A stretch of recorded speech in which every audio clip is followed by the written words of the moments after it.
Hello dear students, welcome welcome, स्वागत स्वागत, जुड़ जाओ सभी। चलिए आ जाइए सभी जल्दी जल्दी। कैसे हैं आप सभी? क्या हाल चाल हैं? एकदम बढ़िया हैं सभी। सुपर्ब।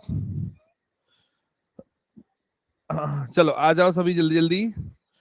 कंफर्टेबल हैं सभी?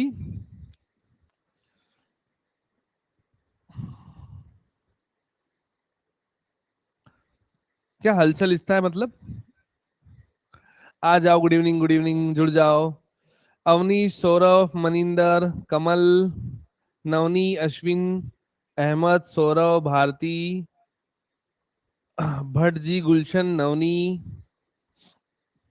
दाकोता, मनिंदर, आज तो बहुत सारे बच्चे जुड़े हैं। अनुरूपा आ जाइए, अमित, राजेश, मयंक, राहुल, झा आ जाओ। मंतु आ जाइए, मनस आ जाइए, ऋषभ आ जाइए, विजेंद्र, मंतु आ जाइए। Good evening, good evening, good evening. Sonu आ जाइए, मोहित आ जाइए। क्या हम शुरू कर सकते हैं? अग्रिमा आ जाइए, दूरीलाल जी आ जाइए, सोनू आ जाइए। क्या हम शुरुआत कर सकते हैं? दनादन रिवीजन बोलो। अभी रिवीजन ही करा रहे हैं हम, आपको नया सेट नहीं करा रहे, है ना? सुबह नया सेट कर रहे हैं अपन, सुबह मॉर्निंग में। है ना? सुबह वाले सेट में मजा आया था। मस्त क्वेश्चन थे सुबह वाले सेट में। जिसने रिकॉर्डिंग नहीं देखी वो एक एक तारीख से रेगुलर हो जाओ, है ना? 1 सितंबर से। 1 सितंबर से जो रेगुलर हो जाएगा वो सारे क्वेश्चन कर लेगा। ठीक है ना? एक भी क्वेश्चन नहीं छूटने पाएगा। गुड इवनिंग, कैसे हो? चलिए, तो बिना देरी लगाए हम शुरू करते हैं। हमारी सीरीज चल रही है और ये जो सीरीज है जीके जीएस मॉक टेस्ट की, आठवीं आठवीं हमारी क्लास होने वाली है। तो चलिए शुरू करते हैं हम। जल्दी से स्लाइड को अपलोड कर देते हैं जब तक आप सभी जुड़ जाओ। और दनादन आप लगाते चलना, ठीक है, बिना देरी लगाए।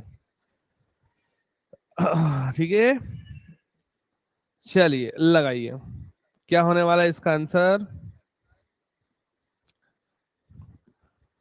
हिस्ट्री के जब तक सारे क्वेश्चन नहीं हो जाते हम छोड़ेंगे नहीं, है ना? लगाते चलो। मिक्स सेट है, मिक्स सेट है, साइंस के क्वेश्चन भी हमने ऐड किए हैं, ठीक है। चलो, 2500 से 1750 ईसा पूर्व हड़प्पा जो है वही इंडस वैली सिविलाइजेशन है, ठीक है। चलिए लगाइए। इसका आंसर क्या होने वाला है? लगा दो जल्दी से। रुको रुको रुको रुको, गड़बड़ हुई है शायद इसमें, गड़बड़ हुई है। मिस्र, मेसोपोटामिया, चीन और ग्रीक। रुकिए, गड़बड़ हुई है इसमें, है ना? गड़बड़ हुई है इसमें, फिर से पोल लगाइए। गड़बड़ हुई है, फिर से लगाइए।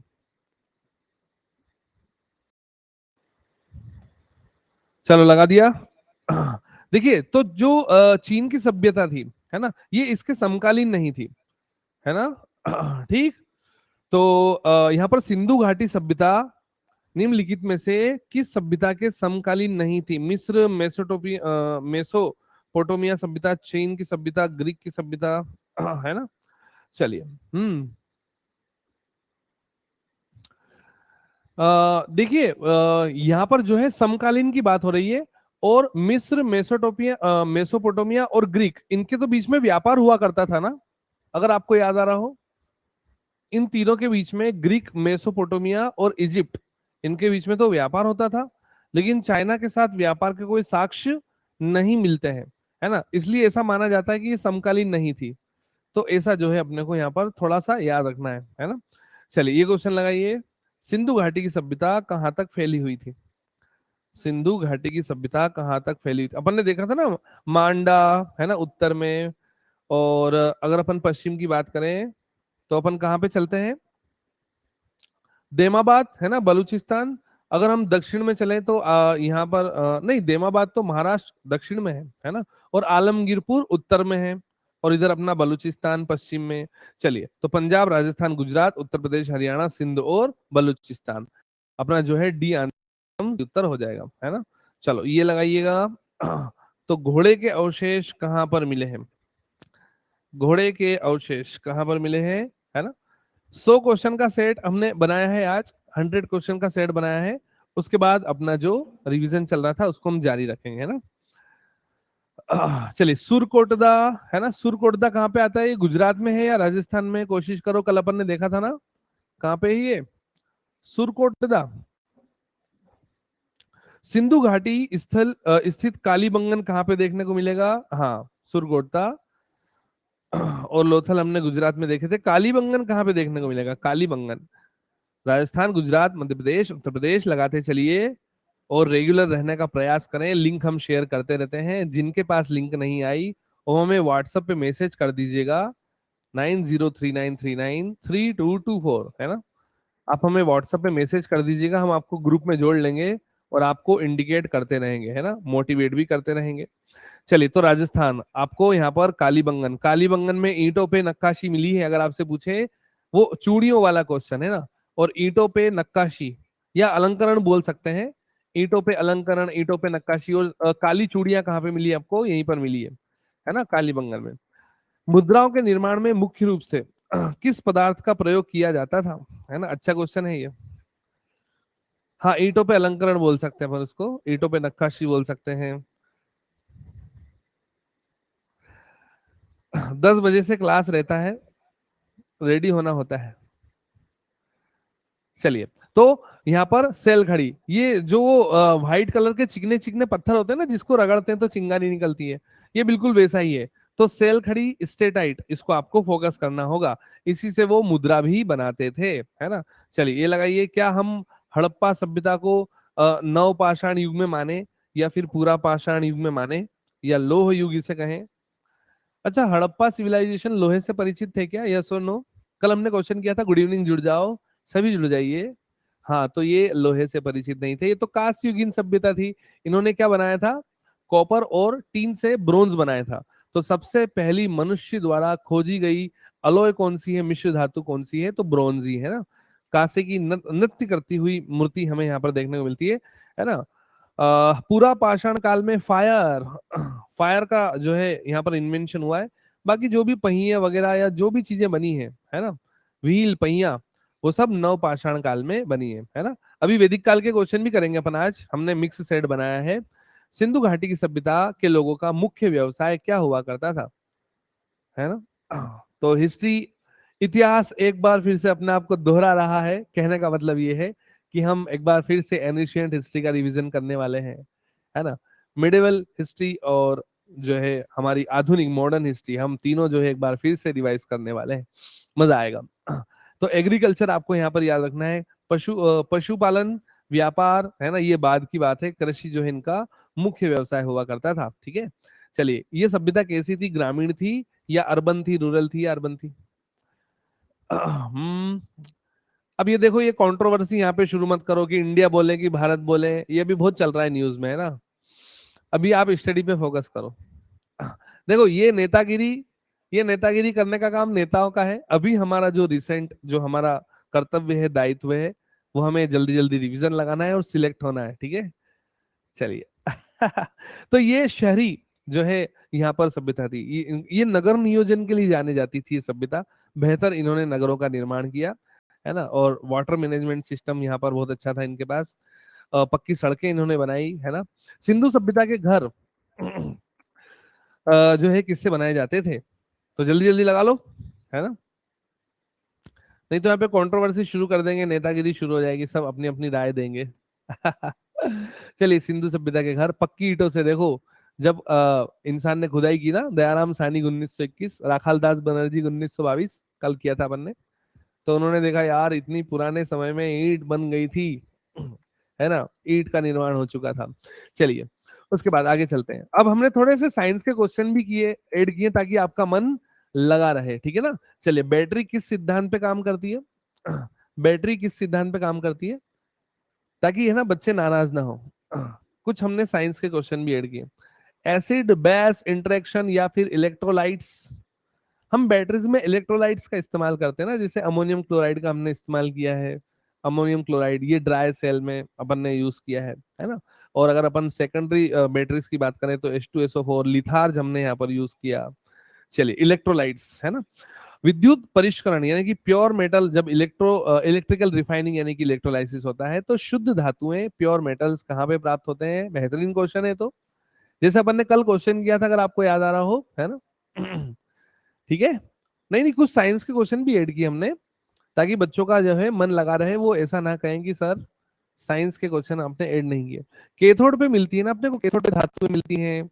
केथोड पे अपने को धातुएं मिलती हैं। विशुद्ध मतलब शुद्ध ही होता है, प्योर मेटल। हमने एल्यूमिना Al2O3 है ना, इसका जब विद्युत अपघटन किया था तो अपने को एल्यूमिना कैथोड पे मिला था ना। एनोड पे अधातुएं मिलती हैं। एनोड पे अधातुएं मिलती है। नॉन मेटल आपको कहाँ पे मिलेंगे? एनोड पे मिलेंगे। मेटल कहाँ पे मिलेंगे? कैथोड पे मिलेंगे, ठीक है। चलिए, देखो साइंस ज्यादा नहीं आता सीजीएल में, वैसे ज्यादा तो कुछ भी नहीं आता। ना तो ज्यादा हिस्ट्री आता है, ना ज्यादा पॉलिटी आता है। मतलब दो दो तीन तीन क्वेश्चन तो सब दूर से मिलेंगे ना अपने को, है ना। चलिए, धारा वहन करते समय सुचालक कैसा होना चाहिए? ये बेहतरीन क्वेश्चन है ना। जैसे मान लीजिए हमारे घर में जो वायरिंग है, मिक्स सेट है, आप चिंता ना करें, है ना। और सुबह वाली क्लास जरूर देखें, सुबह मॉर्निंग में 9 बजे और रात को 11 बजे इवनिंग में, है ना। दो क्लासेस होती है हमारी, सुबह 9 बजे और रात को 11 बजे, ठीक है। चलिए रिफ्रेश करो जिसके पास स्लाइड नहीं आई। देखिए, धारावाहक तार कैसा होना चाहिए? न्यूट्रल होना चाहिए। आपने तो उसको पहले से ही आवेशित कर दिया, है ना। चलिए, जैसे प्योर कॉपर यूज होता है ना, प्योर कॉपर प्रोटॉन और इलेक्ट्रॉन की संख्या बराबर है तो आवेश कट जाएगा, है ना। और आपका जो है वह न्यूट्रल हो जाएगा, है ना। जब पावर ऑफ होगा तो आप वायर पकड़ेंगे तो क्या करंट लगेगा क्या? है ना। तो यहाँ पर जो है न्यूट्रल होते हैं, ठीक है। हाँ, तो पक्षी को करंट क्यों नहीं लग रहा है? वेरी इजी, है ना। हाँ, नेट चार्ज 0 हो जाएगा, सही कहा आपने। पक्षी को करंट इसलिए नहीं लग रहा है क्योंकि अपन एक इलेक्ट्रिक सर्किट पढ़ते हैं इस प्रकार से, है ना। इस प्रकार से इलेक्ट्रिक सर्किट पढ़ते हैं। जब तक ये सर्किट पूरा नहीं होगा तब तक करंट नहीं लगेगा, है ना। वह विद्युत धारा के प्रवाह के लिए समृद्ध पथ, है ना, नहीं बनाता है। क्लोज पाथ होना चाहिए। जैसे सर्कल या फिर जो है सर्किट कंप्लीट हो जाएगा, करंट लग जाएगा। जो ठोस उच्च ताप पर विद्युत का वहन करते हैं, बेहतरीन क्वेश्चन है, बेहतर क्वेश्चन है ये, है ना। उच्च ताप पर विद्युत को वहन करेंगे, यानी कि ताप बढ़ाने पर ही उनकी चालकता बढ़ती है। तो ऐसे पदार्थ क्या कहलाते हैं? अशुद्धि मिलाने पर, जैसे अपन ने PNP और NPN प्रकार के क्या पढ़े हैं, है ना। ताप बढ़ाने पर, अच्छा बताओ, ताप बढ़ाने पर जो सेमीकंडक्टर होते हैं उनकी चालकता बढ़ती है ना, उनकी कंडक्टिविटी बढ़ती है ना। बोलो। आपने सुपर कंडक्टर कहाँ लगा दिया? सुपर कंडक्टर तो निम्न ताप पर, निम्न ताप, वेरी लो टेम्परेचर, है ना, वेरी लो टेम्प, क्रायोजेनिक बोलते हैं अपन, क्रायोजेनिक टेम्परेचर पर ये, है ना। तो सेमी कंडक्टर लगाओ, जैसे कि -173 और -269 डिग्री सेल्सियस, है ना। ये सिरेमिक अपन ने याद किया, पारा अपन ने याद किया। तो सुपर कंडक्टर तो लो टेम्परेचर पे इलेक्ट्रिसिटी को कंडक्ट करेंगे, लेकिन सेमीकंडक्टर हाई टेम्परेचर पर इलेक्ट्रिसिटी को कंडक्ट करेंगे। थम्स अप दबा दो। एसी को डीसी में बदलिए। एसी को डीसी में बदलिए। एसी को डीसी में किससे बदले भैया? है क्या इसमें ऑप्शन? बिल्कुल है, लगाओ। तो यहाँ पर एसी को डीसी में बदलना पड़ेगा। जैसे हम यहाँ पर क्या क्या याद रखते हैं? प्रेरणा, डायनेमो तो ओनली डीसी जनरेट करके देता है ना। आर्मी बॉय रिफ्रेश करो, वॉइस एकदम प्रॉपर आ रही है ना। तो आप जो है डेकोरेटर यहाँ पर याद रखें ना।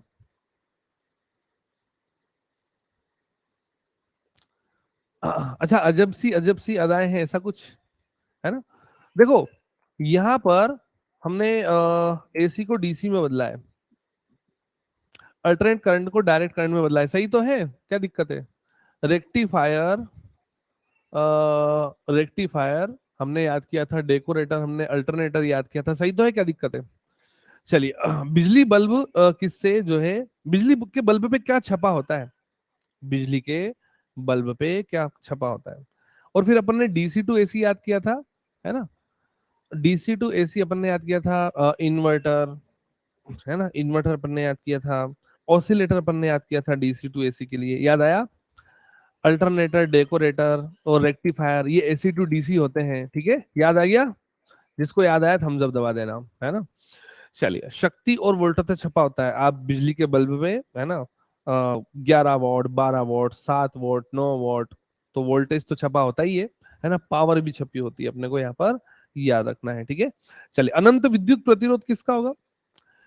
हम मतलब इतना प्रतिरोध कर दिया कि इलेक्ट्रिसिटी को जाने ही नहीं दिया, अनंत विद्युत प्रतिरोध हो गया। यानी कि आपने चालकता क्या कर दी है, प्रतिरोध तो कर दिया है अनंत, और चालकता कर दी है जीरो, कंडक्टिविटी कर दी है जीरो। तो ये काम तो इंसुलेटर का होता है ना, इंसुलेटर का होता है ना। तो जैसे सबसे अच्छा इंसुलेटर कौन है, सबसे अच्छा इंसुलेटर है वुड, लकड़ी, है ना। सबसे बेस्ट इंसुलेटर है लकड़ी, है ना।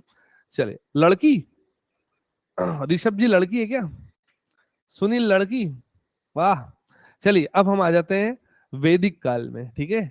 अब हम थोड़ा सा, हम जो है हड़प्पा से थोड़ा सा वैदिक काल में आ जाते हैं। अब हम जो है नगरी सभ्यता से थोड़ा सा कस्बों वाली, ग्रामीण वाली, है ना, सभ्यता में आ जाते हैं, ठीक है। पूर्व वैदिक काल या ऋग, ये दो भागों में बटा हुआ है ना। एक तो पूर्व वैदिक काल और उत्तर वैदिक काल। तो पूर्व वैदिक काल तो 1500 से 1000, है ना, बीसी होने वाला है। और अगर आपसे पूछे, मतलब अपने वैदिक काल को दो भागों में बांटा है ना, हाँ, एक अपना पूर्व वैदिक काल, है ना, जिसको आप ऋग वैदिक काल भी कहते हैं। पूर्व वैदिक काल ही ऋग वैदिक काल है, क्योंकि ऋग्वेद की रचना पूर्व वैदिक काल में हुई थी। बाकी सारे तीनों वेद, समझ में आ रहा है, बाकी सारे तीनों वेद उत्तर वैदिक काल में बने हैं।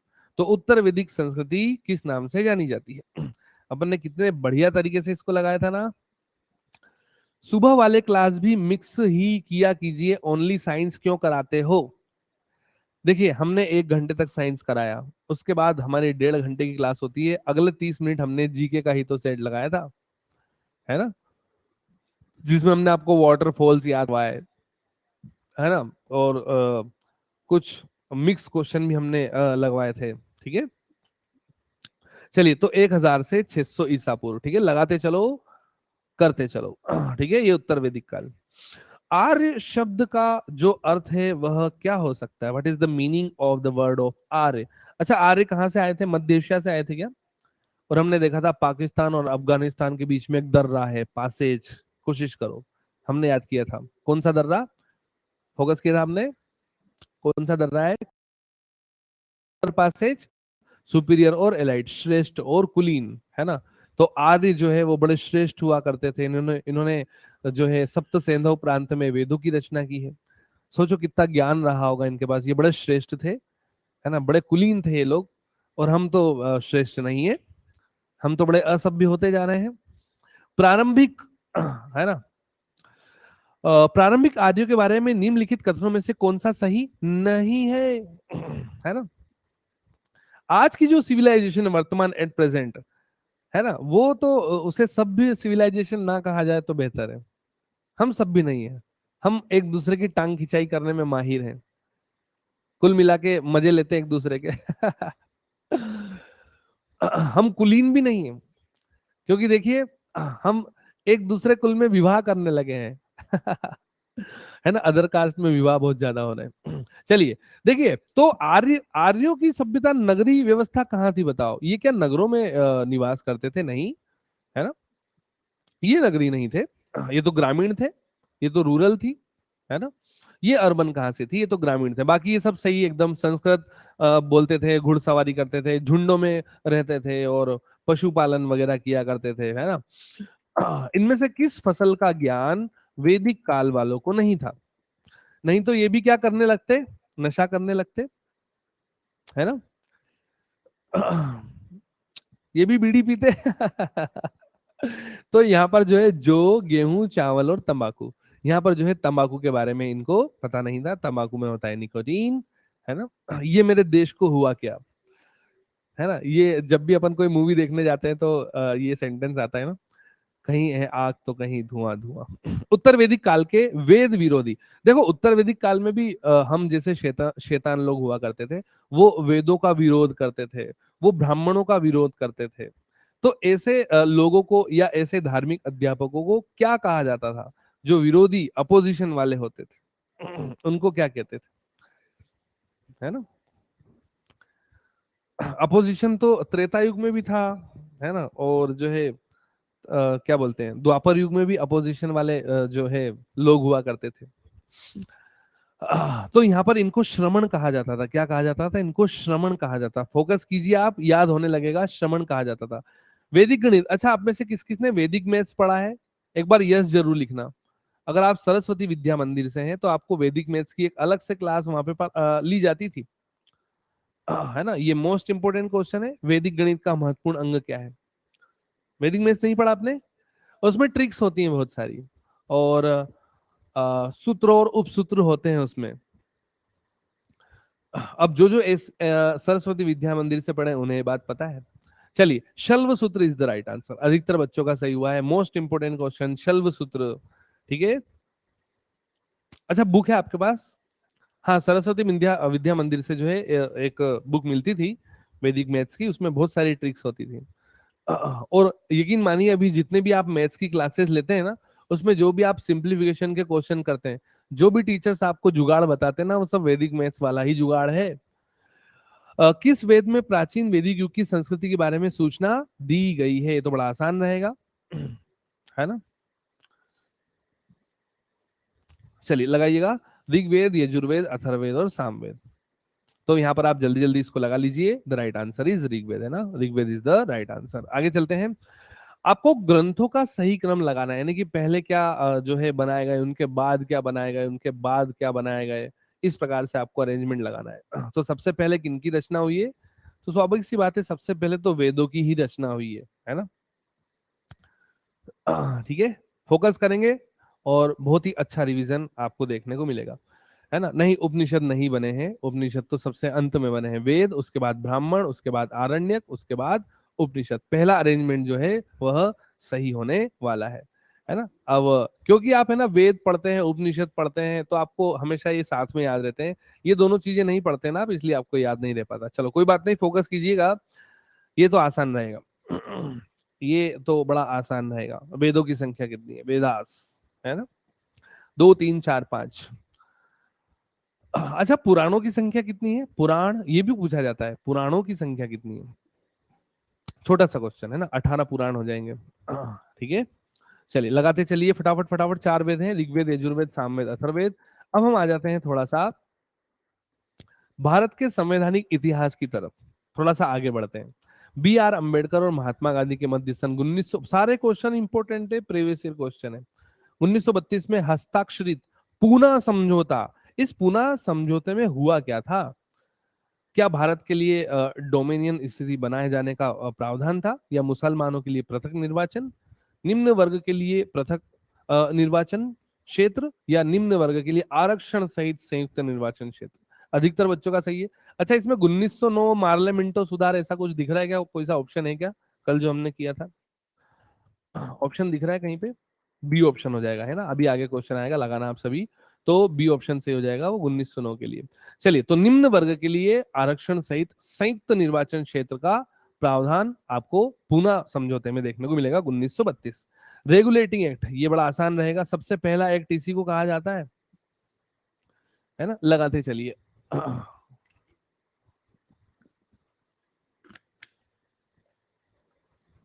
बहुत से बच्चे जीके को बहुत ज्यादा एंजॉय करते हैं, बहुत से बच्चे साइंस को एंजॉय करते हैं, इसीलिए हमने आप दोनों को खुश करने के लिए साइंस के क्वेश्चन भी रखे हैं, है ना।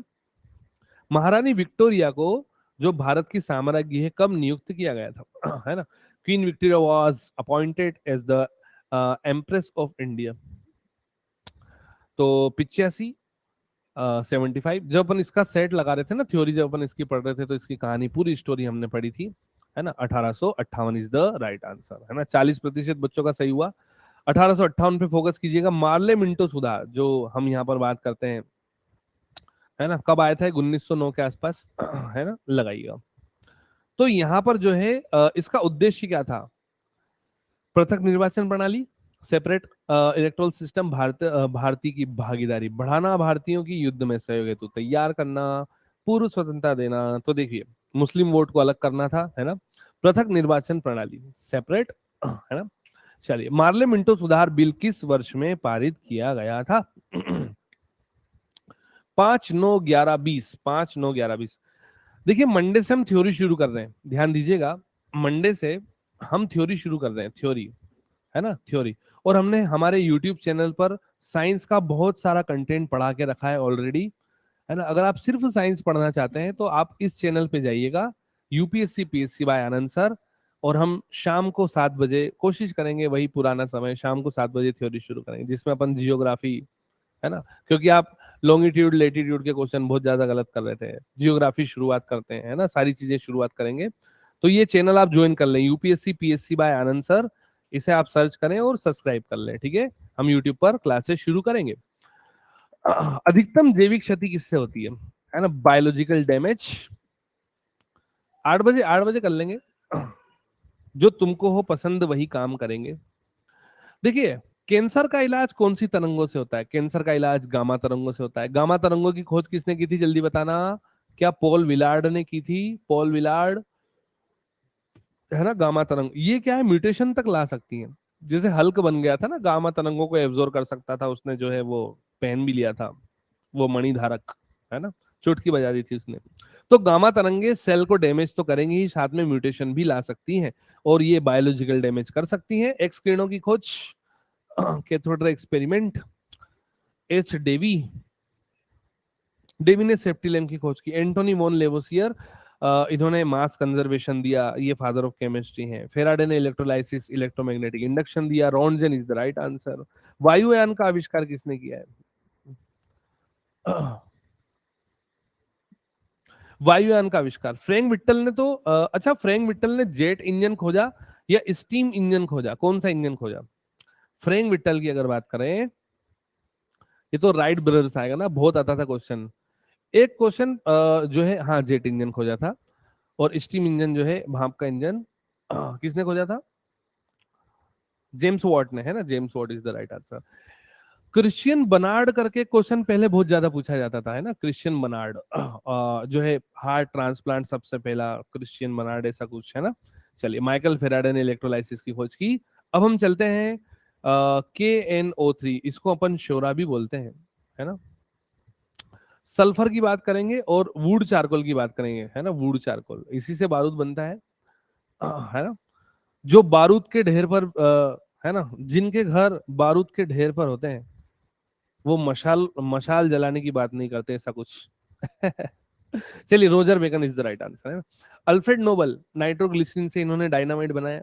Einstein, photo electric effect, Crompton effect, photon theory, और रिलेटिविटी थ्योरी के लिए जाने जाते हैं। एलेक्जेंडर फ्लेमिंग, पेनिसिलिन की खोज की थी इन्होंने।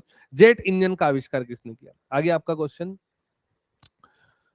Faraday is very big scientist, है ना। एक क्वेश्चन अपन थ्योरी में पढ़ते हैं कि इलेक्ट्रॉन की खोज जे जे थॉमसन से पहले फेराडे कर चुके थे, है ना।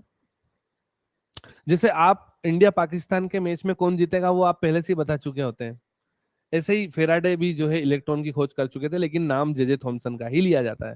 Frank Whittle is the right answer. Karl Benz ने सबसे पहला ऑटोमेटेड व्हीकल बनाया था। सोलर बैटरीज की बात करते हैं, सोलर बैटरीज, है ना। सोलर सेल की बात करें तो सोलर सेल सोलर एनर्जी को इलेक्ट्रिक एनर्जी में कन्वर्ट कर देते हैं, है ना।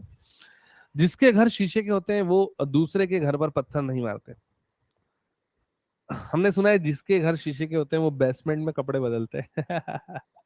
Silicon is the right answer. Silicon is a semiconductor and high temperature पे ये जो है इलेक्ट्रिसिटी को कंडक्ट करेगा। स्मॉल पॉक्स की बात करें, स्मॉल पॉक्स हम आपको दो ऑप्शन देते हैं, वेरी सेला लगाएंगे या वेरी ओला लगाएंगे। वेरी ओला। आप में से कौन कौन पैसा खर्च करके ओला उबर या कैब जिसने बुक की हो? आप में से ऐसा कौन कौन है महान, हम देखना चाहते हैं। वरुण, पूजा, सब्सक्रिप्शन का पैसा नहीं है ना, उबर ओला कैब में घूम रहे हो। Edward Jenner is the right answer. तो देखिए ध्यान दीजिएगा, स्मॉल पॉक्स वेरी ओला जोस्टर के लिए आपको याद रखना है, ठीक है। और वेरिसेला जोस्टर चिकन पॉक्स के लिए आपको याद रखना है, दोनों का अलग अलग है ना। चलिए, अच्छा आप साइकिल से घूमते हो, हम भी साइकिल से ही घूमते हैं वैसे। स्फटिक, स्फटिक जो है, हम अपने घर में दो प्रकार के, जो जब घर बनता है तो एक तो मार्बल लगता है, एक स्फटिक लगती है। स्फटिक वो जो शाइन करती है नीचे, अपन 2x2 या 2x4 की लगाते हैं। लाइम स्टोन है मार्बल, गड़बड़ कर रहे हो आप, है ना। मार्बल अपने जो किचन के स्टैंड पे लगता है ना, ऊपर किचन के स्टैंड, वो मार्बल होता है ना। जिसे ग्रेनाइट वगैरह की बात करते हैं, कोटा स्टोन की बात करते हैं, वो मार्बल होता है, वो लाइम स्टोन है। लेकिन जो अपन स्फटिक बना रहे हैं ना, वो सिलिका का क्रिस्टली रूप है, सिलिका। अच्छा, टाइल्स चमकती है ना, शाइन करती है, उसके ऊपर सिलिका की लेयर है, सिलिका का क्रिस्टली रूप है, याद रहेगा आप सभी को, है ना। डिफरेंस बिटवीन मार्बल एंड स्फटिक, है ना। टेलीफोन का आविष्कार किसने किया? टेलीफोन और माइक्रोफोन दोनों का ही आविष्कार। इसमें रेडियो का आविष्कार किसने किया? रेडियो टेलीग्राफ या फिर बेतार का तार, है ना। Marconi is the right answer. J.L. Baird ने जो है टेलीविजन का आविष्कार किया है, television TV. Alexander Graham Bell, इनकी गर्लफ्रेंड का नाम था हेलो, और इनकी गर्लफ्रेंड के सम्मान में ही जब भी हम किसी को फोन लगाते हैं तो हेलो बोलते हैं। पेनिसिलिन, सबसे पहला जो एंटीबायोटिक, एंटीबायोटिक क्या होते हैं? हमारे शरीर के अंदर बैक्टीरिया की ग्रोथ को रोकते हैं या उनको किल करते हैं, मारते हैं, ऐसा अपन बोल सकते हैं। तो सबसे पहले जो है पेनिसिलिन बनाया था अलेक्जेंडर फ्लेमिंग ने। ये किससे तैयार किया था? पेनिसिलिन को कवक से या फिर शेवाल से, एल्गी से। इसको लेके जाओ उधर, है ना, वायर डिस्टर्ब कर देगा। तो कवक से तैयार किया था ना, फंजाई, आपको याद रखना है। बाकी अधिकतर जो एंटीबायोटिक होते हैं वो जो है तैयार किए जाते हैं, है ना, बैक्टीरिया से तैयार किए जाते हैं, आपको याद रखना है, ठीक है। देखिए, अब हम आ जाते हैं थोड़ा सा हिस्ट्री में। 1922 में संविधान सभा के क्वेश्चन आएंगे ना। भारतीय संविधान भारतीयों के इच्छा अनुसार के होगा, इच्छा अनुसार ही होगा। भाई, भारत के लोग जैसा चाहेंगे वैसा संविधान होगा, ये किसने कहा था? ये एक बेहतर क्वेश्चन है। ये किसने कहा था? तो हम संविधान सभा, हम संविधान के निर्माण, क्रिप्स मिशन, कैबिनेट मिशन, है ना, इसकी हम आज क्वेश्चन इसी सेट में करने वाले हैं। ठीक है, लगाते चलो। तो ये महात्मा गांधी ने कहा था। किसने कहा था? महात्मा गांधी ने कहा था, ठीक है। महात्मा गांधी, आप जो है याद रखें, आप भूल गए। 1922, है ना। भारत का संविधान भारतीयों की इच्छा अनुसार ही होने वाला है, ठीक है। जैसा हम चाहेंगे वैसा हमारा संविधान होगा। चलो, अब ये क्वेश्चन लगाओ। 1924, 2 साल के बाद की घटना। किसके द्वारा ब्रिटिश सरकार से यह मांग की गई थी कि भैया भारतीय संविधान के निर्माण के लिए एक संविधान सभा का गठन किया जाए, है ना। तो बड़ा दम दिखाया इन्होंने। ब्रिटिश सरकार से यह मांग की कि भैया अब, है ना, सर के ऊपर पानी चला गया है, अब हम हमारा अपना खुद का संविधान चाहते हैं, है ना। और इसके लिए हम संविधान सभा का जो है आयोजन करेंगे, उसका गठन करेंगे, और हम चुनेंगे कि हमारे देश का संविधान कैसा होना चाहिए। तो ये मोतीलाल नेहरू को, किसके पिता हैं ये? जवाहरलाल नेहरू के पिता हैं मोतीलाल नेहरू, है ना। मोतीलाल नेहरू ने ही सबसे पहले ब्रिटिश सरकार के आगे नए संविधान सभा के गठन के लिए 1924 में मांग की थी ब्रिटिश सरकार के, ठीक है। चलिए, संविधान सभा के विचार का औपचारिक रूप से, मोस्ट इंपोर्टेंट क्वेश्चन है, औपचारिक रूप से प्रतिपादन 1934 में। अब हम कहां पे आ गए हैं? देखो, 1922 से फिर आए अपन 1924, 1924 से अपन सीधा आ गए 1934, ठीक 10 साल के बाद। और जब अपन देखते हैं ना कि संविधान निर्माण में सबसे महत्वपूर्ण योगदान तो इन्हीं का रहा। अच्छा, प्रारूप किसने तैयार किया था? इन्होंने ही तैयार किया था ना। संविधान का प्रारूप किसने तैयार किया था? सौरव, सुनील, M.N. रॉय ने ही तो किया था, ठीक है। मोस्ट इंपोर्टेंट क्वेश्चन, आप इसको याद रखें। फिर जो है प्रारूप समिति आई, B.R. अम्बेडकर, उन्होंने जांच की, है ना। उसमें से बहुत सारी चीजों को हटा दिया, कुछ नई चीजों को ऐड किया। संविधान सभा को किसने मूर्त रूप दिया है? संविधान सभा को किसने मूर्त रूप प्रदान किया? कॉन्क्रीट, है ना, कि भैया लो, अब लोहे का पत्थर, मतलब जो है इसको बना दिया जाए। M.N. रॉय नहीं लगाना है अपने को, ओपिनियन को रॉय कर लेना, रॉय, है ना। तो जवाहरलाल नेहरू ने ही संविधान सभा को मूर्त रूप दिया है। ये मोस्ट इंपोर्टेंट क्वेश्चन आपका होने वाला है। ठीक है, आगे चलते हैं। कांग्रेस ने किस वर्ष किसी प्रकार के बाह्य हस्तक्षेप के बिना भारतीय जनता द्वारा संविधान के निर्माण की मांग को लेकर प्रस्ताव पारित किया था? है ना, कांग्रेस ने किस वर्ष किसी भी बाह्य हस्तक्षेप के बिना, चलिए लगाइए, भारतीय जनता द्वारा संविधान के निर्माण की मांग को लेकर प्रस्ताव पारित कर दिया था?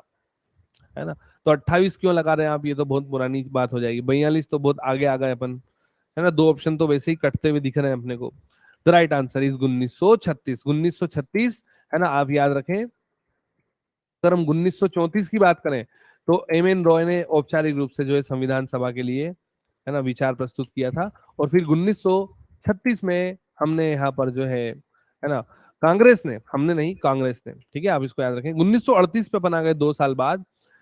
किस व्यक्ति ने वयस्क मताधिकार के आधार पर, कई बार ये क्वेश्चन भी पूछ लिया जाता है कि संविधान सभा का जो गठन हुआ था वो किस आधार पर हुआ था, तो आपको आंसर क्या लगाना होता है? वयस्क मताधिकार के आधार पर, ऐसा आपको जो है आंसर लगाना होता है। ये क्वेश्चन उल्टा भी पूछा जाता है ना। तो यहाँ पर 1938 में, है ना, किस व्यक्ति ने वयस्क मताधिकार के आधार पर संविधान सभा के गठन की मांग की थी? है ना, क्या आप जानते हैं सबसे पहले संविधान सभा की मांग किसने की थी? ये बहुत पुरानी बात है, बाल गंगाधर तिलक। शायद हो सकता है क्वेश्चन आगे आए, आप लगाना, है ना। तो Jawaharlal Nehru, Jawaharlal Nehru is the right answer. 1942 में, है ना, 1942 में किस योजना के तहत यह स्वीकार कर लिया गया कि भारत में एक निर्वाचित संविधान सभा का गठन होगा और युद्ध के उपरांत, ये जो अपना वर्ल्ड वॉर चल रहा था उस समय, है ना, कौन सा वर्ल्ड वॉर चल रहा था जल्दी बताओ, पहला या दूसरा? तो ये जब वर्ल्ड वॉर खत्म हो जाएगा उसके बाद हम आपका संविधान निर्माण कर देंगे। तो ये कौन सी योजना थी? फिर इसको भारत के लोगों ने, मौजूदा सरकार ने नकार दिया था, है ना, सेकंड वर्ल्ड वॉर, है ना। उन्होंने कहा कि भैया एक काम करो, युद्ध खत्म हो जाने दो, फिर हम बनाते हैं आपका संविधान, है ना, हम मदद करेंगे आपकी। चलिए, तो क्रिप्स योजना, और इसको नकार दिया गया था कि नहीं भैया अब हमसे इंतजार नहीं होगा, बहानेबाजी नहीं चलेगी, हमें तो अपना संविधान चाहिए। ठीक है। और फिर इसके बाद कौन सा मिशन आया था? कैबिनेट मिशन आया था। और यहां से, वैसे तो शुरुआत क्रिप्स मिशन से हो गई थी भारत में संविधान निर्माण की, लेकिन फिर कैबिनेट मिशन से अपने को हरी झंडी मिल गई थी, है ना। चलिए, संविधान सभा के गठन की मांग सबसे पहले 1895 में, देखो कितना पुराने चले गए अपन, हम 1922 से भी आगे चले गए, गांधी जी से भी पहले चले गए। 1922 में गांधी जी कहते हैं कि भैया भारत का संविधान भारत के लोगों के हिसाब से होगा। चलिए लगाइए। तो सबसे पहले यहाँ पर संविधान सभा के गठन की मांग 1895 में किसके द्वारा प्रस्तुत कर दी गई थी? ये बहुत जरूरी क्वेश्चन है। अगर आप इतिहास में थोड़ी सी रुचि रखते हैं तो ये क्वेश्चन मजेदार है आपके लिए, है ना। बाल गंगाधर तिलक। आप हमसे रिवीजन करेंगे, है ना, सारी चीजें मजेदार आपको लगने लगेंगी, बस रेगुलर रहो। अब हम भारत के संविधान सभा को गठित करने पर आ गए हैं और हमने बेस बना लिया कि भैया यही आधार है, यहीं से हरी झंडी हमको मिल गई। अब जो है संविधान सभा, और अब हमारा संविधान जो है बनकर रहेगा, है ना। 1920 में डेथ हो जाती है। भारत का संविधान,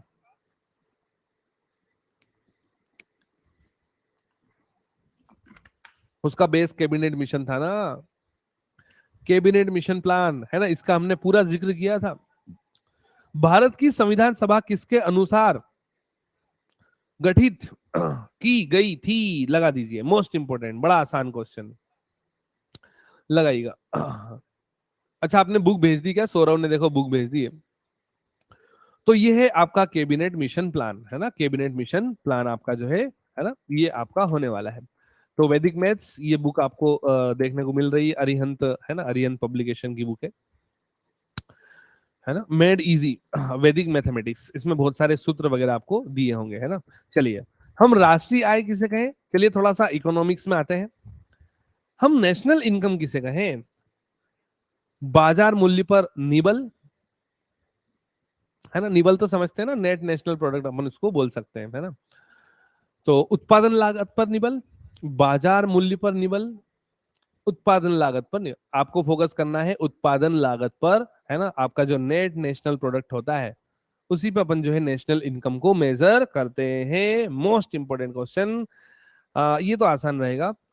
कल हमने इसका जो है ये कब जो है अस्तित्व में आया, हमने इसका सन देखा था कि केंद्रीय नीति आयोग, वित्त मंत्रालय, केंद्रीय सांख्यिकी संगठन, सेंट्रल स्टेटिस्टिक्स ऑर्गेनाइजेशन, ये किस सन में आया था, कब इसकी स्थापना की गई थी, कौन से सन में इसकी स्थापना हुई थी, है ना। केंद्रीय सांख्यिकी संगठन इज द राइट आंसर। भैया यही तो जो है आय वगैरह जो है आपका लेखा जोखा करने वाली है ये संस्था। आगे चलते हैं। प्रति व्यक्ति आय सबसे ज्यादा कहाँ की होने वाली है, सबसे ज्यादा प्रति व्यक्ति आय कहाँ की होने वाली है ना, सुबह 9 बजे जुड़ना। जो बच्चे पेशेंस खो देते हैं ना, वो थोड़ा सा रेगुलर रहने का प्रयास करें, है ना। हम समझते हैं क्योंकि जो है यहाँ पर डिजिटल इंडिया हमारा होता जा रहा है, ध्यान हमारा भटकता है ना। कई बार क्लास क्वेश्चन गलत होते जाते हैं तो हम इरिटेट होने लगते हैं और हम सोचते हैं चलो क्लास से थोड़ा सा स्किप करें, थोड़ा सा फेसबुक इंस्टाग्राम रील्स देखी जाए, है ना। तो आप जो है भटक रहे हैं आप, ठीक है। वापस आ जाइए, फिर गोवा ले चलेंगे हम आपको, है ना। गोवा मस्त जगह है घूमने फिरने के लिए, गोवा। तो प्रति व्यक्ति आय सबसे ज्यादा गोवा की है। चलिए, चालू मूल्यों पर प्रति व्यक्ति न्यूनतम आय वाला अपन लगा देते हैं। 4-4 5-5 लाख रुपए महीना कमाते हैं गोवा के लोग, और अभी अपने 5,000 रुपए के भी ठिकाने नहीं है। गोवा के लोगों की सैलरी इतनी ज्यादा होती है ना, प्रति व्यक्ति आय बहुत ज्यादा है वहां पर। हाँ, टूरिज्म आपने सही कहा, और फिर वो वहां पे वो कसिनो वगैरह ये सब भी तो चलता रहता है। चलिए, Bihar is the right answer, है ना। बिहार आपका जो है सही होने वाला है, ठीक है। आगे चलते हैं। 67-68 में प्रति व्यक्ति आय 20 रुपए हुआ करती थी, ये सबसे पहले अनुमान किसने लगाया था भैया, ठीक है। बेसिक क्वेश्चन है ये, बेसिक क्वेश्चन तो सही होना चाहिए, जल्दी जल्दी लगाओ, है ना, फटाफट लगाएंगे। अच्छा, एक दिन जाना है। अच्छा, रशियन बहुत आते हैं। सौरभ आप गए हैं क्या वहां पर, दादा भाई नेरोजी, ठीक है, दादा भाई नेरोजी। ड्रेनेज सिस्टम किसने दिया था, ड्रेनेज सिस्टम थोड़ा सा बताएंगे आप ड्रेनेज सिस्टम के बारे में। जैसे भारत का पैसा भारत वालों के लिए ही काम में नहीं आया, है ना, ब्रिटिश वाले सब लूट के ले गए, इसी को तो ड्रेनेज थ्योरी बोलते हैं। ठीक है, तो ये ड्रेनेज थ्योरी दी थी दादा भाई नेरोजी ने, है ना। एक बार पढ़ते हैं अपन।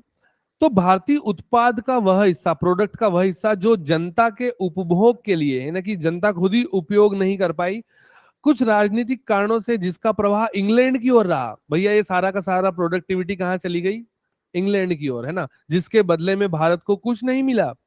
इसे ही जो है हम ड्रेन ऑफ वेल्थ कहते हैं। और ये दादा भाई नेरोजी ने सबसे पहले, है ना, भारत में धन के निकासी की बात की थी। हिंदू वृद्धि दर किससे रिलेटेड है ना। कई बार जब हम पहली बार पढ़ रहे होते हैं तो हमको ऐसा लगता है कि हिंदू की जनसंख्या बढ़ रही होगी, हिंदू ग्रो कर रहा होगा, ऐसा कुछ अपने को पढ़ने पे लगता है ना। लेकिन हिंदू वृद्धि दर किससे रिलेटेड है ना, प्रति व्यक्ति आय से रिलेटेड नहीं है, ये है नेशनल इनकम से रिलेटेड, है ना। हिंदू वृद्धि दर यानी कि अगर राष्ट्रीय आय बढ़ती है तो अपन हिंदू वृद्धि दर की बात करते हैं। चलो इसका अपन थोड़ा सा पढ़ते हैं। हिंदू वृद्धि दर या हिंदू विकास दर, है ना, इसका अर्थ है पहले 6 पंचवर्षीय योजनाओं में भारतीय अर्थव्यवस्था द्वारा हासिल की गई प्रति व्यक्ति विकास दर, है ना, प्रति वर्ष की विकास दर, प्रति व्यक्ति नहीं, है ना, ग्रोथ रेट। तो हिंदू दर एक लंबी अवधि के लिए भारत की आर्थिक विकास की कम दर का वर्णन करने के लिए इस्तेमाल किया जाने वाला शब्द है ना। आमतौर पर यह दर्शाता है देश में धीमी विकास दर से देश अपने आप को संतुष्ट समझ रहा है ना। 1949 में आ जाते हैं। अच्छा, आप में से किसी का जन्म है क्या 1949 में, ये मोस्ट इंपोर्टेंट क्वेश्चन है। राष्ट्रीय आय समिति जब गठित हुई तो इसके पहले अध्यक्ष कौन थे। 49 वाला तो कोई भी नहीं होगा अभी क्लास में, है ना। दादा नाना जरूर होंगे, दादी नानी, है ना। हमारी नानी थी बहुत पुरानी, हमारी नानी कहती थी हमने अंग्रेजों को देखा है। दादा तो हमारे नानी जी से भी पहले थे, वो हमने अपने दादा को तो देखा ही नहीं, दुर्भाग्यवश, है ना। और आजकल देखो, आज की जनरेशन दादा को भी देख लेती, नाना को भी देख लेती, उनके उनके मम्मी पापा यानी कि पर नाना पर नानी पर दादा को भी देख लेते हैं। आजकल बहुत फास्ट नहीं हो रहा है सब कुछ। तो यहाँ पर आपको पीसी महालनबिस जो है याद रखना है ना, पीसी महालनबिस मोस्ट इंपोर्टेंट। चलिए अब थोड़ा सा बायोलॉजी में आते हैं। और जीव जंतुओं के नाम दो भाषा में रखे गए हैं। ऐसा किसने जो है प्रपोज किया है कि जीव जंतुओं के पेड़ पौधों के नाम दो भाषा में रखे जाएंगे, और कौन सी भाषा में, ग्रीक या लेटिन? आ जाओ झालावाड़ की धरती से। लेकिन आप भारत की धरती से कहते तो ज्यादा बेहतर होता, क्योंकि हम भारत के लोग, है ना, हम आज भारत का संविधान पढ़ रहे हैं, है ना, भारत की बात हो रही है। कुछ बच्चे तो भारत नाम पसंद ज्यादा कर रहे हैं, इंडिया को बायकॉट कर रहे हैं। Carolus Linnaeus is the right answer, है ना। टू किंगडम क्लासिफिकेशन लेटिन भाषा में जो है पहला शब्द जीनस को दिखाता है, दूसरा शब्द स्पेसिस को दिखाता है। जीवाणु की खोज किसने की? लगाते चलो फटाफट। अब जीवाणु बोले तो बैक्टीरिया, और इन्हीं को फादर ऑफ बैक्टीरियोलॉजी भी कहा जाता है, फादर ऑफ, ताकि कंफ्यूजन ना रहे, बैक्टीरियोलॉजी, क्योंकि बैक्टीरिया की खोज इन्होंने की, तो फादर ऑफ बैक्टीरियोलॉजी भी यही कहलाएंगे। सबसे पहले जीवित कोशिका की खोज भी इन्होंने की थी, लिविंग सेल। रॉबर्ट हुक ने सबसे पहले मृत कोशिका की खोज की थी, है ना। लुइस पास्चर ने पास्चुराइजेशन, रॉबर्ट कोच ने जगह टीका, रॉबर्ट हुक ने सेल की डिस्कवरी की थी। पुष्प नहीं लगते, है ना, क्योंकि ये नेक्ड हो जाएगा, है ना, विदाउट कवरिंग वाला हो जाएगा। लगाइएगा। तो यहां पर जो है बीज तो बनेंगे लेकिन फूल नहीं खिलेंगे। फूल आहिस्ता तोड़ो, फूल बड़े नाजुक होते हैं।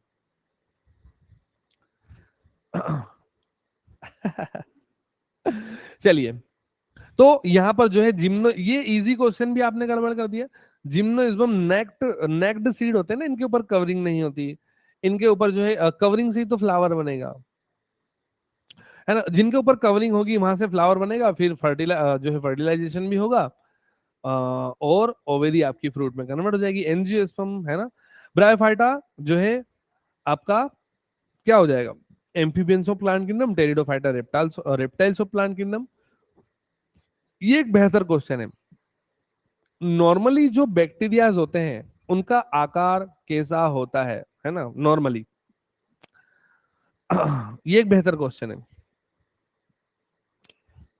देखिए, मोस्टली, अधिकतर और नॉर्मली दोनों अगर शब्द पूछ लिए जाएं तो आपको क्या याद रखना होगा? क्या याद रखना होगा? देखिए, अगर हम देखें तो बैक्टीरिया का जो शेप है वो चारों प्रकार के होते हैं। एक तो स्पाइरल स्क्रू आकार के, एक अपने गोल स्फेरिकल, है ना, स्फेरिकल, जिसको अपन कोकस बोलते हैं। याद आ रहा है? कोकस, कोकस, कोकस आपके गोल बैक्टीरिया होते हैं। रोड लाइक बैक्टीरिया बैसिलस होते हैं। आपको बैसिलस याद आ रहा है? बैसिलस, जैसे लैक्टोबैसिलस, बैसिलस छड़ आकार के बैक्टीरिया होते हैं, इनकी पूंछ होती है। Vibrio cholerae comma like bacteria होते हैं, और अधिकतर बैक्टीरिया रोड लाइक होते हैं। आपको ये याद रखना है ना। डायग्राम में भी आपने कई बार देखा होगा, बैक्टीरिया का डायग्राम कुछ इस प्रकार से दिया होता है, पूंछ होती है फ्लैजिला। जो जीवाणु आकार में छोटे होते हैं, अब देखो सबसे छोटे जो बैक्टीरिया हैं वो माइकोप्लाज्मा है। और अगर अपन माइकोप्लाज्मा पढ़ रहे हैं तो माइकोप्लाज्मा इज नॉट बेसिलस, है ना, याद रखो। बेसिलस रोड लाइक बैक्टीरिया है ना। और स्फेरॉइड, ये अपने जो कोकस होते हैं, कोकस, कोकस जैसे स्ट्रेप्टोकोकस, डिप्लोकोकस, ये निमोनिया होता है छाती में। तो जो आपका माइकोप्लाज्मा है ना, माइकोप्लाज्मा सबसे छोटा बैक्टीरिया है, जिसको पीपीएलओ भी कहते हैं। ये अपना शेप चेंज कर सकता है, ये स्फेरॉइड आकार का है, याद रहेगा। बैक्टीरिया से होने वाला रोग, लगाइए। है ना। तो हमने बैक्टीरिया से होने वाले, वायरस से होने वाले, प्लेटी हेलमंथीस से होने वाले, उसके बाद निमेटोडा से होने वाले, प्रोटोजोआ से होने वाले, सारे हमने रोग याद कराए। चिकन पॉक्स, ये तो आपका वायरस से होगा ना, varicella zoster virus. Jaundice is again hepatitis, hepatitis virus से होता है ना, hepatitis. But Mycobacterium tuberculosis, Mycobacterium tuberculosis, tuberculosis TB, ये बैक्टीरिया से होती है। आंत में मिलेगा आपको। विटामिन के का सिंथेसाइज और हमारे भोजन को डीकम्पोज करने में मदद करता है। अगर आप चीजों को फोकस करेंगे, है ना, बेहतर तरीके से हम आपका रिवीजन कराएंगे। विब्रियो कॉलरी, इससे तो कोलेरा हो जाएगा अगर आंत में चला गया तो। हेजा करवाओगे क्या? बच्चे की जान लोगे? हमारी आंतों में इरिशियाई कोलाई, आपने ई कोलाई बैक्टीरिया जरूर सुना होगा, जरूर सुना होगा, जिसने सुना थम्स अप दबाओ। E coli bacteria, E coli bacteria हमारी इंटेस्टाइन में सीकम वाले एरिया में मिलेगा। सीकम लार्ज इंटेस्टाइन होती है ना, लार्ज इंटेस्टाइन, ये अपेंडिक्स है आपका, यहाँ से जो है इलियम जो है स्मॉल इंटेस्टाइन जुड़ जाती है, तो ये सीकम होता है, सीकम, यहाँ पे ई कोलाई बैक्टीरिया की लोकेशन है।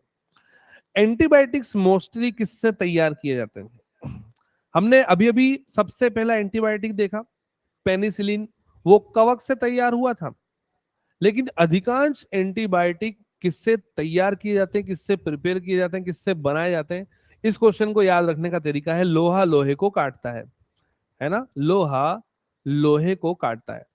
मतलब आपके शरीर में बैक्टीरियल इन्फेक्शन हो गया है, तो बैक्टीरिया को मारने के लिए बैक्टीरिया से ही एंटीबायोटिक तैयार किए जाते हैं अधिकतर, याद रहेगा आप सभी को। लेकिन सबसे पहला जो पेनिसिलिन था वो फंजाई।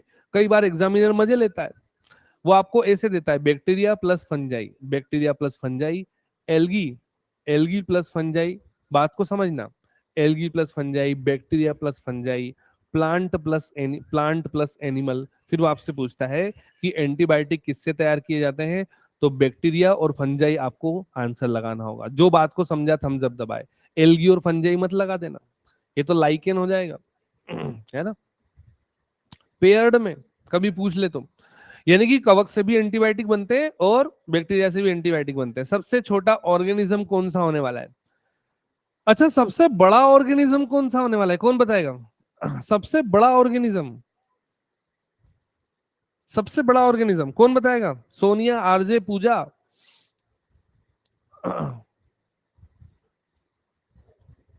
सबसे बड़ा ऑर्गेनिज्म ही भूल गए आप, सबसे बड़ा ऑर्गेनिज्म, सबसे बड़ा जीव ही भूल गए आप। ब्लू व्हेल है ना, ब्लू व्हेल, सबसे बड़ा जीव ब्लू व्हेल है। सबसे बड़ा जलीय जीव भी यही है, सबसे बड़ा स्थलीय है ना, लिथोस्फीयर, सबसे बड़ा स्थलीय जीव वो भी हाथी हो जाएगा, है ना। चलिए, माइकोप्लाज्मा सबसे छोटा जीव है, सबसे स्मॉलेस्ट, ये सबसे स्मॉलेस्ट प्लांट सेल भी है ना, ये आपको याद रखना है। जीवाणु लगाओ, तो इसमें आंट अमीबा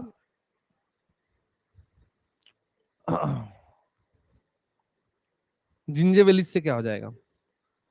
आंट अमीबा जिंजेवेलिस से क्या हो जाएगा? पैचिश हो जाएगा, है ना। आपको इसको याद रखना है। Vibrio cholerae, Vibrio cholerae, Vibrio cholerae comma like bacteria, Vibrio cholerae comma like bacteria है, कोमा आकार का, हिंदी के सिंबल कोमा जैसा, है ना। विब्रियो कॉलरी ये बैक्टीरिया से होने वाला रोग है। चिकन पॉक्स वायरस से हो जाएगा। पेचिश प्रोटोजोआ से होने वाला रोग है ना। आंटमीबा जिंजेवेलिस। भारत में सबसे पहले खनिज नीति कब लागू की गई थी? अब हम आ जाते हैं थोड़ा सा भारत के खनिज संसाधनों पर, यहां से क्वेश्चन एग्जाम में बने थे, है ना।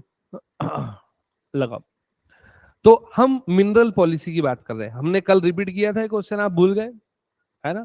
फोकस नहीं करते आप। 1951 is the right answer.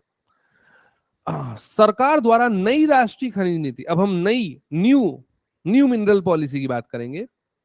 New mineral policy, तो सबसे पहली मिनरल पॉलिसी 1951, देश आजाद हुआ ही था, नई नई प्लानिंग हम कर रहे थे 47 के बाद से।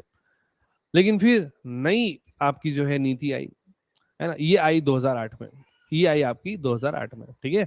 उसके बाद भारत में टीन, टीन तो जानते हैं ना, टीन का सिंबल बताओ, टीन को आप कैसे सिंबॉलिक करेंगे? टीन को कैसे सिंबॉलिक करेंगे? जैसे आप क्लोरीन को Cl से सिंबॉलिक करेंगे, चांदी को Ag से, गोल्ड को Au से, है ना, पोटेशियम को K से, सोडियम को Na से। हाँ, तो Sn से आप टीन को इंडिकेट करेंगे या सिंबॉलिक करेंगे, छत्तीसगढ़, है ना। आपने कभी नेट्रियम सुना है? नेट्रियम, नेट्रियम किस किस ने सुना है? नेट्रियम नहीं सुना? सुन लो, नहीं सुना तो नेट्रियम ही सोडियम है, नेट्रियम ही सोडियम है ना। तो ये सोडियम का जो है लेटिन नाम बोल सकते हो, तो सोडियम को ही नेट्रियम बोलते हैं, इसीलिए सोडियम का आगे से Na उठा लेते हैं, है ना। चलिए, छत्तीसगढ़ में हम चलेंगे, टीन के जो है उत्पादन में अग्रणी राज्य होने वाला है। आगे चलते हैं। सोना, कल हमने कल नहीं, सुबह ही शायद, सुबह हमने आपको कुछ वाटरफॉल्स याद करवाए थे, है ना। स्वर्ण रेखा नदी, झारखंड रांची, हुंडरू जलप्रपात, किस किस को याद आया? है ना, याद आ गया। जो बच्चे रेगुलर है ना, वो बड़े आसानी से चीजों को फोकस करेंगे। हमने एक बहुत अच्छी आपको बात बताई थी, हम इंजॉयमेंट ढूंढ रहे हैं इंस्टाग्राम की रील्स में, हम इंजॉयमेंट ढूंढ रहे हैं यूट्यूब शॉर्ट्स में, हम इंजॉयमेंट ढूंढ रहे हैं फेसबुक में, व्हाट्सएप में। जिस दिन आप इंजॉयमेंट ढूंढेंगे आपके सिलेबस में, उस दिन आपकी राहें आसान हो जाएंगी, आप अपनी सफलता के और भी ज्यादा नजदीक आ जाएंगे।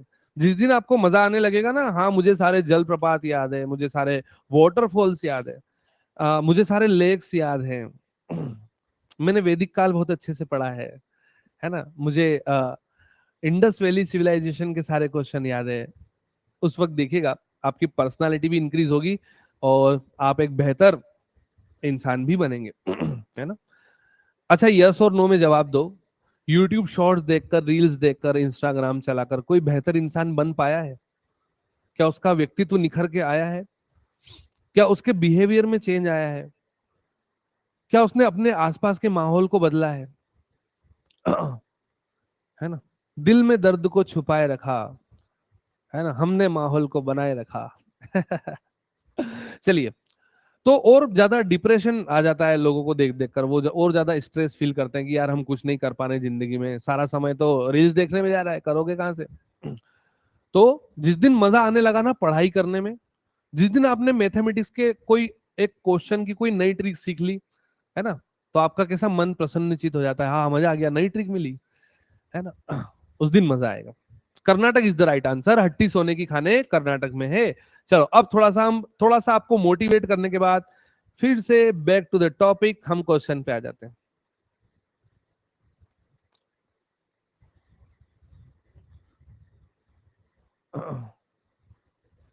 चलिए, the right answer is Degana, Rajasthan का डेगाना, हमने टंगस्टन किया था ना, फिलामेंट होता है। ठीक है, चलिए, भारत का विश्व में प्रथम स्थान, थोड़ा सा स्पीड को बढ़ाया जाए, स्पीड को बढ़ाया जाए, ठीक है, स्पीड को बढ़ाया जाए, आधा घंटा और क्लास होगी अभी तो, है ना। एनर्जी को कम मत होने देना, जितने भी बाहुबली हैं।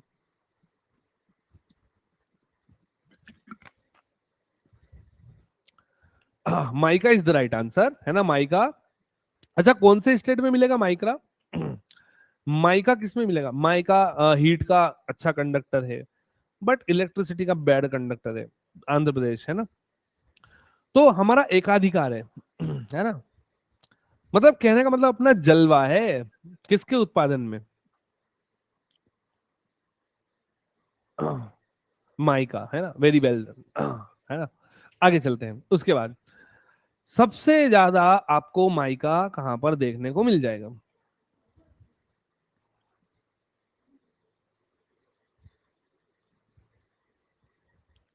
चलिए, जलवा है हमारा। किसका डायलॉग है? मुन्ना भैया का डायलॉग है ना, जलवा है हमारा।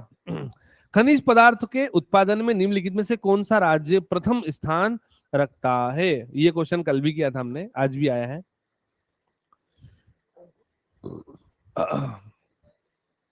खनिज बोले तो मिनरल्स, मिनरल्स में सभी आ गए, मिनरल्स में सब आ गया। 17% के साथ अब वर्तमान में जो है राजस्थान अग्रणी है ना भैया, भूल जाते हो। चलिए, अब थोड़ा सा खट्टे क्वेश्चन करते हैं, है ना, जिंदगी का मजा तो खट्टे में है। ये किसका डायलॉग है? चलिए लगाइए। ये किसका डायलॉग है? नहीं, ये हमारा डायलॉग नहीं है।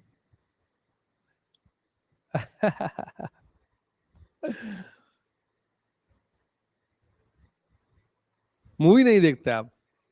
देखो, अश्विन ने एकदम सही आंसर बताया, अश्विन की कमेंट पढ़ी है। ग्रोवर, एकदम सही जवाब।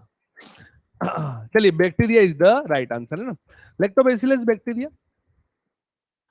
जीवाणु संक्रमण के कारण जो है, कौन सा रोग जीवाणु संक्रमण के कारण होने वाला है, यानी कि बैक्टीरियल इन्फेक्शन इसमें से देखिए आप, और लगा दीजिए। है ना।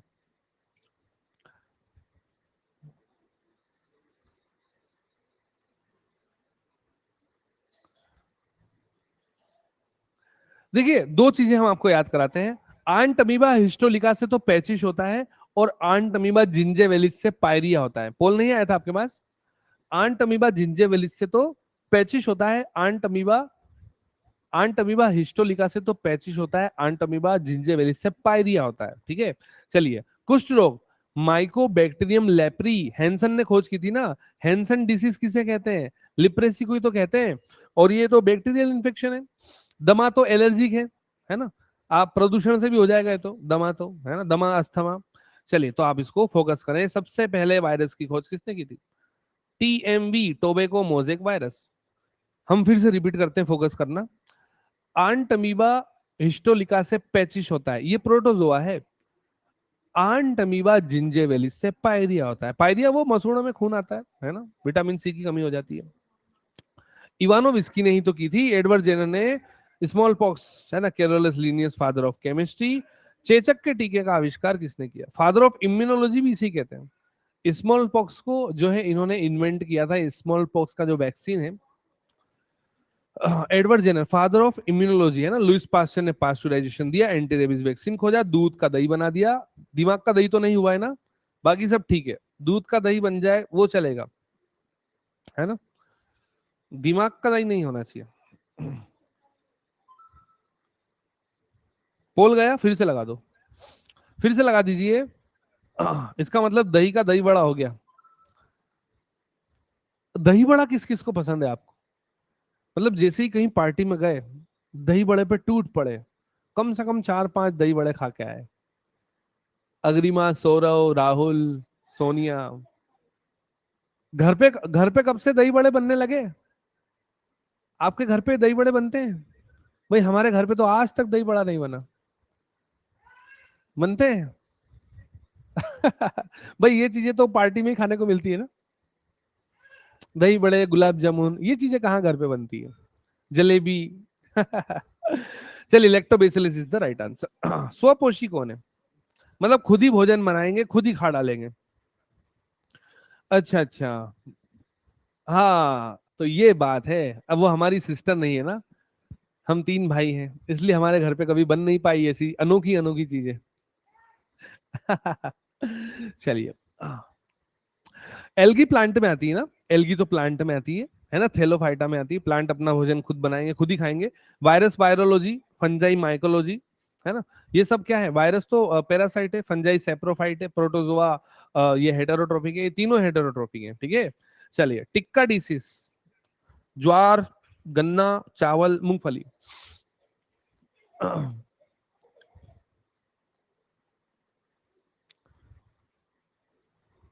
अरे आजकल मतलब ये तो बहुत पुण्य किए हो तब जाके ऐसा कुछ हो कि घर पे दही बड़ा बन रहा है, गुलाब जामुन बन रहे हैं, जलेबी बन रही है। इतने पुण्य के काम कहाँ किए हमने? मूंगफली is the right answer. HIV, HIV से क्या होने वाला है?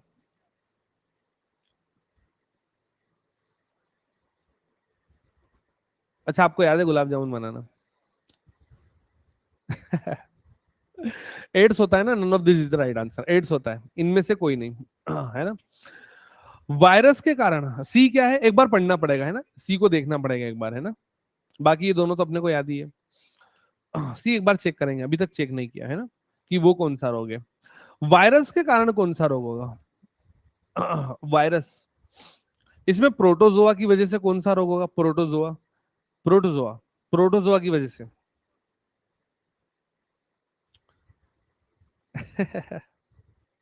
इसीलिए हमने जलेबी की तरह बात को घुमा घुमा के बोला है, ताकि जो हेड क्वार्टर तक बात ना पहुंचे। सुप्रीम कोर्ट में फैसला जाएगा, नहीं तो केस लड़ना पड़ेगा। लड़ाई झगड़े हो जाएंगे। चलिए, मलेरिया हो जाएगा ना। चिकन पॉक्स अभी अभी देखा, वेरीसेला जोस्टर, वेरीसेला जोस्टर, ठीक है। ट्यूबरक्लोसिस बैक्टीरिया हो जाएगा, जॉइंडिस वायरस हो जाएगा। अरे भैया, इसके तो 2 आंसर है ना, चेचक और पीलिया दोनों हो जाएगा, तो CND बोथ आएगा यहाँ पर, CND बोथ, है ना। चलो, शेवाल से आयोडीन लगा दो, ग्वाइटर के रोगियों को खिलाया जाता है।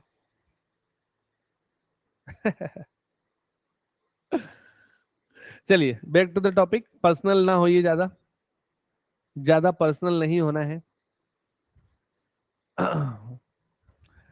बोल तो ऐसे रहो जैसे सब अपने अपने पति को रोज गुलाब जामुन, फाफड़ा, ढोकला, खमण, दही बड़ा बना बना के खिलाने वाले हो।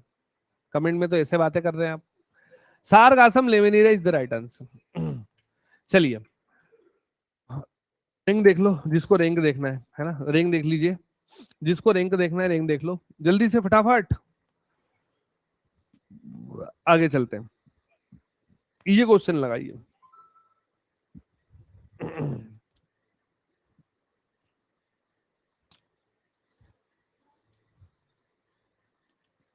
बड़ी बड़ी बातें करने में मजा जरूर आता है, लेकिन जब करना हो तो हाथ पैर में दर्द होने लगता है।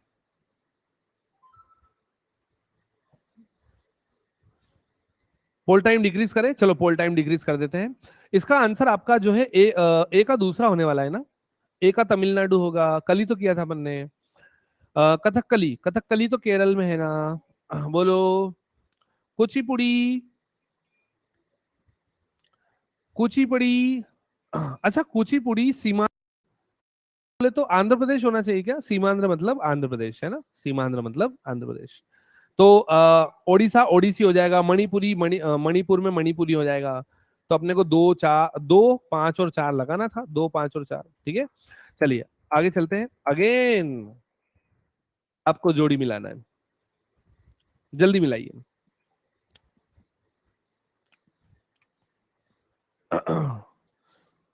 क्या जमाना आ गया है। आजकल तो भैया हर संडे जाना पड़ता है बाहर, कि आज का खाना बाहर होगा। है ना, ऐसा जमाना आ गया है। चलिए, तो यहाँ पर भरतनाट्यम तमिलनाडु हो जाएगा, है ना। कुचिपुड़ी आंध्र प्रदेश हो जाएगा, सीमांध्र। कथकली हो जाएगा केरल, ओडिसी हो जाएगा ओडिशा, है ना। 4 3 2 1 इज द राइट आंसर। एक इनकरेक्ट है इसमें से, और इनकरेक्ट को करेक्ट करना आपकी जिम्मेवारी है। और हम यहां पर जो है कंफ्यूज है कि जिम्मेवारी शब्द सही है या जिम्मेदारी शब्द सही है। जिम्मेदारी या जिम्मेवारी, आप क्या कहना चाहते हैं इस बारे में? जिम्मेवारी या जिम्मेदारी? वारी या दारी? अच्छा, बी ज्यादा सही है, जिम्मेदारी। तो फिर मोदी जी जिम्मेवारी क्यों बोलते हैं? मोदी जी जब भी शब्द बोलते हैं जिम्मेवारी बोलते हैं। ये हमारी जिम्मेवारी है भाई और बहनों। सिलेंडर 200 रुपए सस्ता है, आपको हमें ही जिताना होगा। चलिए, यहां पर आपका आंसर क्या हो जाएगा? कथकली। कथकली अपन ने देखा था ना, कहाँ का होने वाला है कथकली? कहाँ का होने वाला है? अभी तो देखा था, केरल का होने वाला है, ठीक है। केरल का, कर्नाटक का नहीं है। इसमें से कौन सा सही है? अब इस बार सही पहचानिए।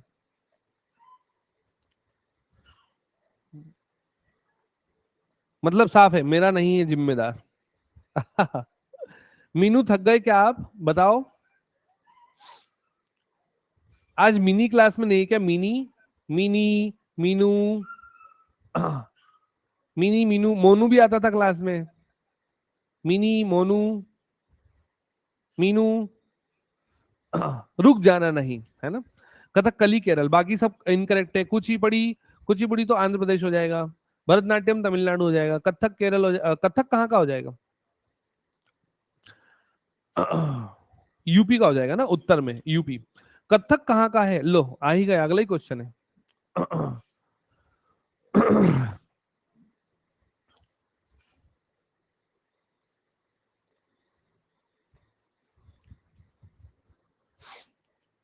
यकीन मानिए हम अपनी संस्कृति खोते जा रहे हैं।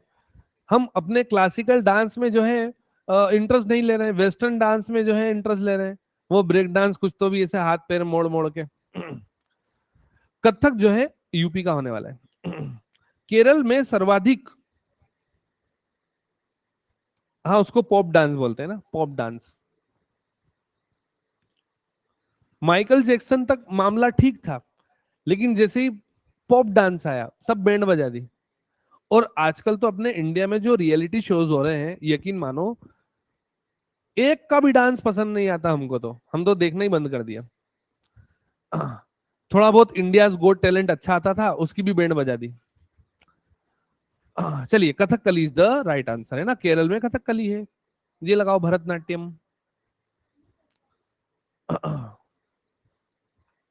नागिन डांस बेस्ट है।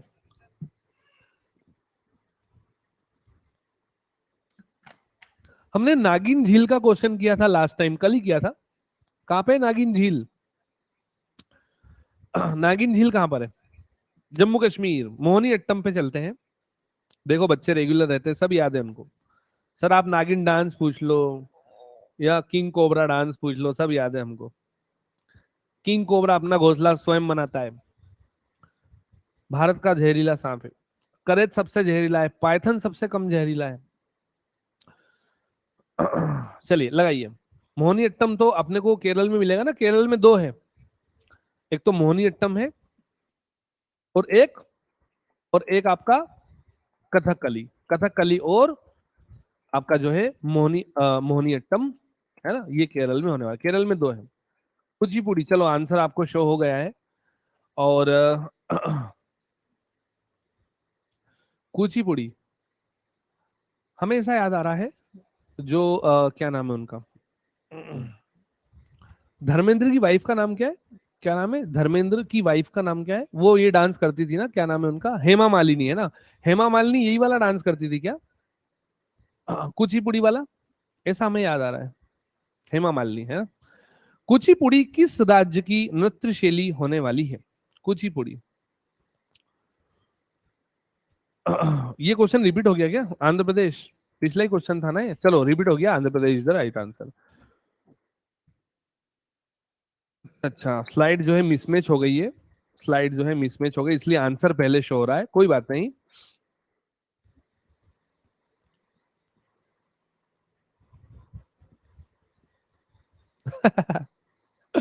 मेरे को तो पता ही नहीं चलता कब नागिन बन जाता हूं, है ना। अच्छा, तू मेरा दुश्मन, मैं नागिन तू सपेरा। ग्रीन हाउस गैस नहीं है, ग्रीन हाउस गैस नहीं है। एक वो नागिन डांस बहुत फेमस हुआ था, वायरल भी हुआ था वो। एक वो टेंट वेंट लगा होता है, किसी गांव वाँव ग्रामीण क्षेत्र का था। तो वो टेंट का जो पोल होता है, वो पोल पे चढ़ जाता है, फिर ऊपर से ऐसे उल्टा लटक जाता है। वो वीडियो बहुत वायरल हुआ था, नागिन डांस वाला। वैसे जमीन पे ऐसा रेंगता हुआ जाता है, पोल पे चढ़ जाता है, टेंट से ऊपर लटक जाता है। चलिए, नाइट्रोजन, ऑक्सीजन, हाइड्रोजन, है ना। मीथेन तो आता है, रिया मीथेन आता है, क्लोरोफ्लोरोकार्बन आता है, कार्बन डाइऑक्साइड आता है। उसके बाद कार्बन मोनोऑक्साइड, सल्फर डाइऑक्साइड, जलवाष्प भी आता है, ये सब आता है। अरे वो तो यूट्यूब शॉर्ट्स में ही वायरल हो गया था, रील की जरूरत ही नहीं पड़ी उसे। खरपतवार, है ना, खरपतवार, सागरी खरपतवार किसका महत्वपूर्ण स्रोत है? जैसे सारगासम सारगासम लेने दिया, है ना। 4 बजे तक रील्स देखते हैं। थोड़ा बहुत देखते हैं, दिमाग रिलैक्स हो जाता है। सिर्फ हमारे पास यूट्यूब है और कुछ भी नहीं है।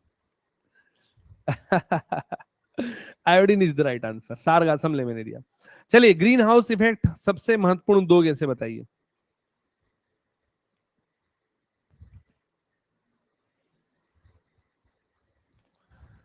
नहीं, हम जो है रील्स बहुत कम देखते हैं, मुश्किल से 10-15 मिनट। ऐसा नहीं कि घंटों हमने बर्बाद कर दिए, वैसे अपने पास करने के लिए बहुत कुछ है। राज, आपने हमारी तस्वीर लगाई, है ना। कार्बन डाइऑक्साइड और methane is the right answer, है ना। ठीक है, कार्बन डाइऑक्साइड और मीथेन आपका अग्रणी है। ये एक बेहतर क्वेश्चन है ना। National institute of excellence in information engineering, है ना, ये कहां पर जो है लोकेटेड है? ये एक बेहतर क्वेश्चन है। लगाइए। अब जैसे ही आपने जो है इंफॉर्मेशन टेक्नोलॉजी, जैसे ही आईटी आपने देखा शब्द, वैसे आपको लगा देना है आईटी हब। इसको क्या सिलिकॉन वैली टर्म करते हैं अपन, भारत का सिलिकॉन वैली, ऐसा कुछ हमें याद आ रहा है। है ना, बेंगलोर। और इसको गार्डन सिटी भी बोलते हैं ना, गार्डन सिटी। अन अकेडमी का हेडक्वार्टर भी बेंगलोर में ही है, बेंगलोर में ही है अन अकेडमी का हेडक्वार्टर भी। गोबर गैस लगा दीजिए, गोबर गैस लगा दीजिए। हाँ, पढ़ते हैं, रुको। घर में है, फोन पे बात करते हैं क्या मेम से?